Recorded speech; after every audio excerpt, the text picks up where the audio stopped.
Hey, what's up? This is Jroc. This is actually my first video, man. I'm trying to kick out this podcast, YouTube channel, whatever you want to call it. But the reason behind this channel is basically, man, I just want to let that, just reach out to people. My whole life I've been trying to help people. I done wrong to lots of people.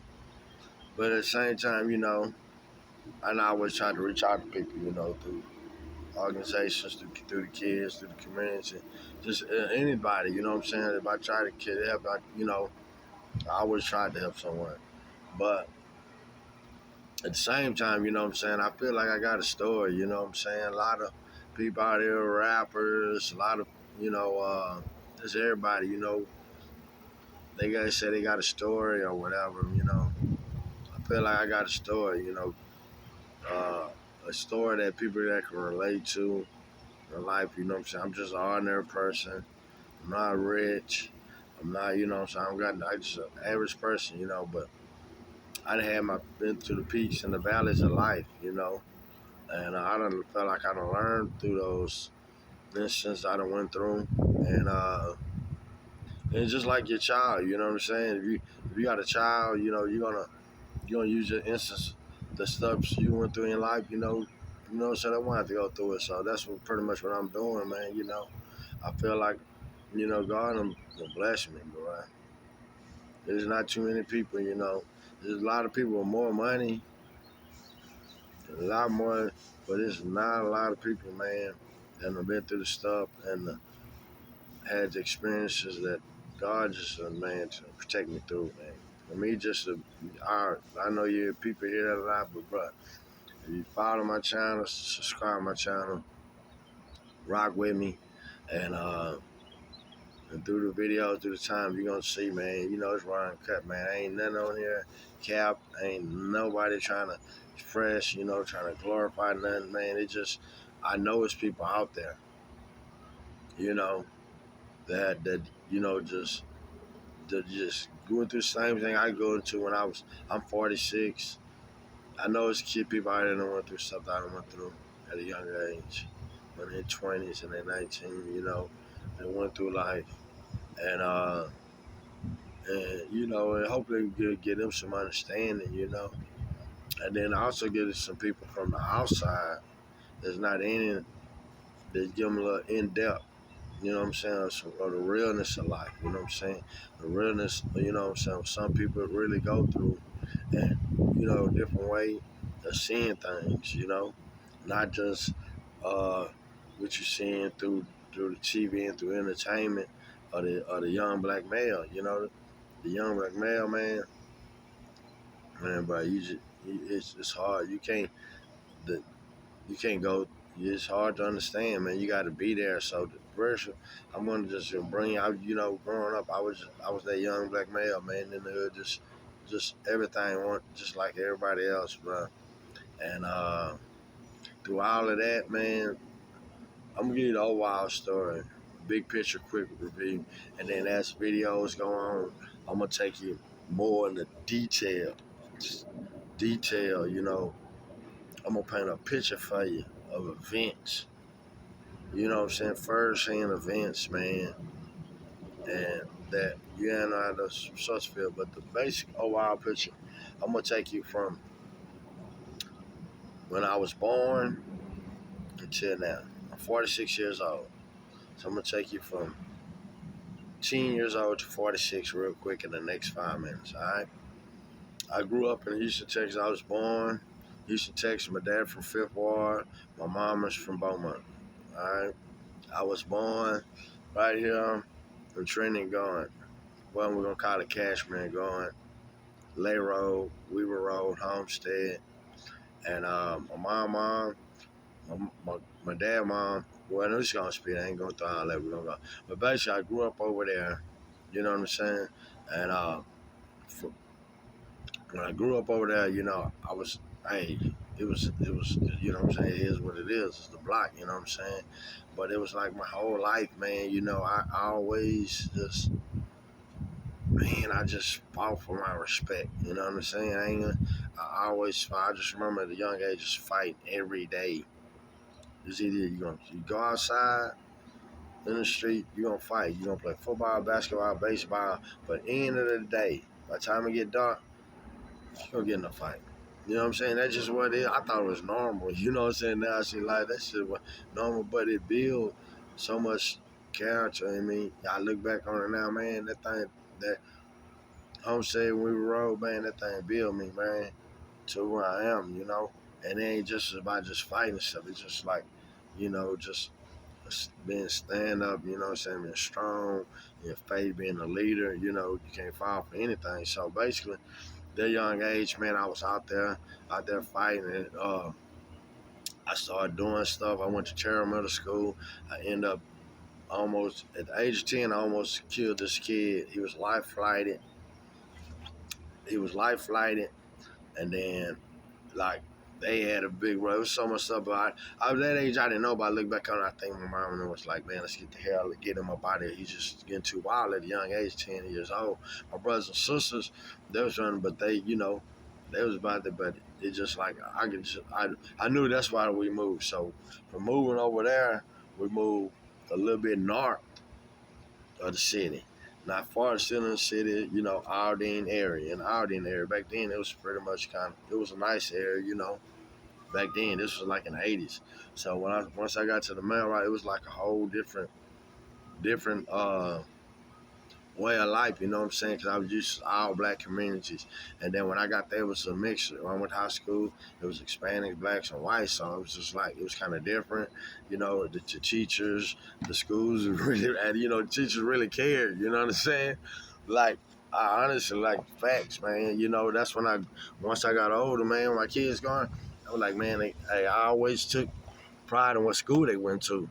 Because I said, once I went to Aldine School District and I saw the difference, it was like, man, they really care. You can feel the difference, you know what I'm saying?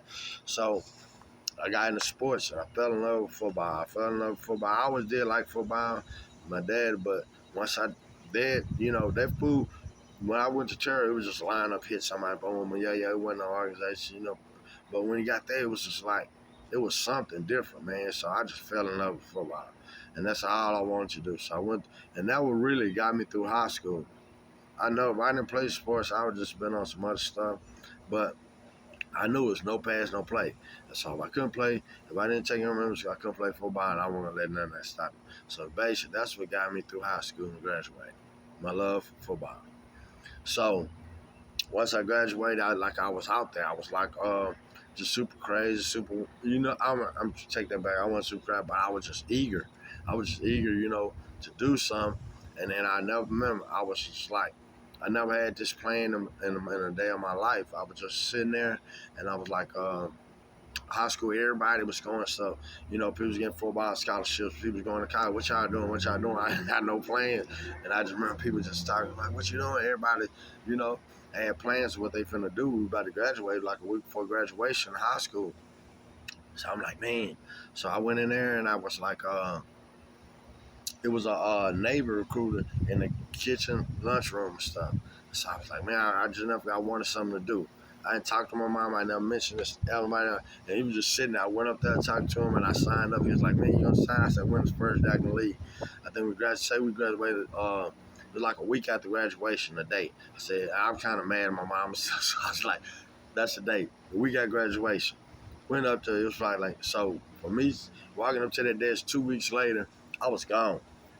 I was in California, Navy.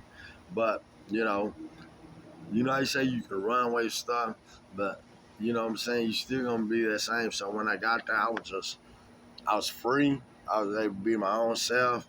And but I still had that attitude, that hood attitude, like, bruh, you know, I settled all my competition physical with fights. Like if I had some problem with you, we could fight out, but it wasn't never person. I wouldn't hate you. I wouldn't try to go back here. It's just a fight. We fight. We come back the next day. So that's how I was in the Navy. So when I got in there, man, I got kicked out in 11 months. In 11 months, I had like 12 assault cases, just fighting. Basically, any chief, anybody that had to dispute with, just basically hands. And I never remember, man, my dad, I was they had me like a court martial or whatever, and and then I got a they called me up to the captain, called me to this thing, and he was like, man, you we got a letter from Red Cross. You know, your dad is terminally ill. They gave me 12 months leave. They got cancer, man. You know, get your stuff. You're going home. So basically, I came back home. You know, and a year later, I buried my dad. And after that, man, once I buried my dad, it's just I really. Before then, I was already getting the taste. You know what I'm saying? My cousin, he just got out of penitentiary, and it was like I was on my own. I just spent a lot of stuff on the Navy. You know, just basically little small, little illegal stuff. So once I got my cousin down there, you know, he fresh out of penitentiary. He already know the game. You know, he started early. I'm like 19. I'm just hopping in the gang. You know, I'm hands in there, but I ain't hustling. I ain't deep in the streets. You know what I'm saying? Until I'm like, I come back from the Navy. My cousin, he been in it since 15. You know, he already been penitentiary. He's telling him to come doing all that. So we all looked up to him. He, you know what I'm saying? He knew the crack game and all that shit. So we just glued. We spun together with both of us, man. You know, not planning this. Basically, you know, we just got together and we just started a fucking click out of this world, you know, from my home West Louisiana, and we just really just got out there and really got the money, and then in that time I just really just took it to another level. Whole from that, what he showed me is just, you know, I took it to a whole nother level, and and all of my dealings and stuff. I did that. I was in the streets, you know, I was successful in the streets, man. I was so successful, but I never knew I always would get, you know what I'm saying? I never really got caught up, so it was weird. But let's go and speed up. So basically, once I got out the game, then I started having kids. Once I started having kids, I started changing my life, man. You know, I always had a relationship with God, but man, I really, you know, I wanted to live for my kids. I didn't want to be in a penitentiary. Like, I didn't give a fuck about no penitentiary. I didn't give a fuck about what. You know, I could sit down. But once I started kids, I started thinking about my next move because I didn't want to go sit down. I didn't want to do that. I already knew what it took for what I need to do for my son, for him to make it through this, because I know how to went through it. So I was like, man, I got to be here. You know what I'm saying? I got to be in these streets. I got to be there, you know, on the same roof with him. So I started making, I was moving, but I watched how I move, and I would move smart, and I got done. So once they got older and stuff like that, you know, and I got into coaching. My son, I put my whole life into him, you know. You only had one son this time. I put my whole life into. I just started coaching, just started doing having community. I just wanted to steal in him. You know what I'm saying? I didn't want him to, you know, I know what he done saw because he lived with me, but I wanted to show him like what you see is not what you do, and it's not the right. What I'm doing is not what I'm supposed to be doing. You know what I'm saying? So I was just started doing that. And then once I got to that point, and then after that, I just, you know, I just really got started getting deep into some stuff. I got real depressed after my son died, and I just really just too much didn't care about life, and just really didn't care. You know what I'm saying? Didn't care about what people thought about me because I just, you know, I just thought I had a bad end of life, and then, but it's really, you know, that, you know, it brought me to the stage now. You know what I'm saying? Where I'm at now, 46 years old. You know what I'm saying? Still battling depression, still battling drug addiction, still battling the same things. But you know what I'm saying? When I look back in life, I just, you know, I done build roots. I done build something, you know, and I'm still, and it's still to this day, still working. You know, I got up this morning praying, trying to get this for some reason. But that's pretty much what these testimonies, and for that was like a quick 20 years. But throughout these videos and through my channel, I'm gonna start breaking down these steps by step, story by stories, and it's gonna be interesting. And then not to glorify it. Remember that it's not to glorify it. I just want to show people it's real. Like these stories you tell, you gonna know they're real, and I'm still here. And I'm gonna tell you how I got through them and how I made them. I'm gonna show you. I'm gonna give you the cheat code. That's exactly what I'm gonna give y'all. And it's up to you to suck it up. It's up to you to take it. It's up to you how you want to judge me, how you want to look at it. Is it a good game? Is it bull? But I'm just gonna do what I gotta do.